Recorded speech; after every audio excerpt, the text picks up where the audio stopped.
മാസം 3000 രൂപ ശമ്പളം. PF-ഉം ഹോസ്റ്റൽ ഫീസും കഴിഞ്ഞ് കയ്യിൽ മിച്ചം വരുന്നത് 200 രൂപ.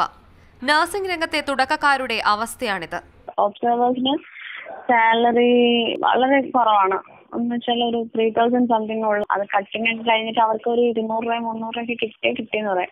നഴ്സുമാർക്ക് ബോണ്ട് ഏർപ്പെടുത്താൻ പാടില്ലെന്ന നിയമം കാറ്റിൽ പറത്തിയാണ് കോൺട്രാക്ട് എന്ന പേരിൽ തുടക്കക്കാരെ സ്ഥാപനങ്ങൾ പിഴിഞ്ഞെടുക്കുന്നത്. തിരുവനന്തപുരത്തെ കിംസ് ആശുപത്രി നഴ്സുമാരിൽ നിന്ന് ഒപ്പിട്ട് വാങ്ങുന്ന 2 വർഷത്തേക്കുള്ള ബോണ്ടാണിത്. മറ്റാശുപത്രികളിലെയും സ്ഥിതി വ്യത്യസ്തമല്ലെന്ന് നഴ്സുമാർ തന്നെ പറയുന്നു. അവിടെ ഇവിടേക്ക് ഇതിലും കഷ്ടമാണെന്ന് പറയുന്ന അവസ്ഥകൾ. കാരണം ഒബ്സർവർ കഴിഞ്ഞിട്ട് പിന്നെ അസിസ്റ്റന്റ് ആയിട്ടുള്ളൂ. അത് കഴിഞ്ഞിട്ടാണ് പിന്നെ ട്രെയിനിങ്ങിലോട്ട് വരുന്നത്. 3-4 വർഷം എടുക്കും തോന്നുന്നു ഒരു സ്റ്റാഫ് നഴ്സ് ആവാൻ. ഇപ്പോഴും മാസം 3000 രൂപയാണ് ഒബ്സർവർ തസ്തികയിൽ കയറുന്ന നഴ്സുമാരുടെ ശമ്പളം.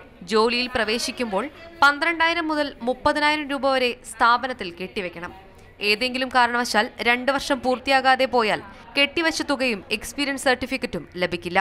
ഈ 2 വർഷത്തിനുള്ളിൽ നിങ്ങൾ ഡിസ്കണ്ടിന്യൂ ചെയ്യുകയാണെങ്കിൽ എക്സ്പീരിയൻസ് സർട്ടിഫിക്കറ്റ് ഇല്ല, നിങ്ങൾ തമ്മിൽ ക്യാഷ് കിട്ടത്തില്ല, സർട്ടിഫിക്കറ്റ് നമുക്ക് തരും. ബോണ്ട് എന്നും കോൺട്രാക്ട് എന്നും പേരിട്ട് ഫലത്തിൽ ശമ്പളമില്ലാതെ നഴ്സുമാരെ കൊണ്ട് ജോലിയെടുപ്പിക്കുകയാണ് പല സ്വകാര്യ ആശുപത്രികളും. വേതന വർധനവ് നടപ്പാക്കുന്നതിനൊപ്പം ഇത്തരം ചൂഷണങ്ങളെല്ലാം ഇല്ലാതാക്കാനും സർക്കാർ നടപടി സ്വീകരിക്കണം.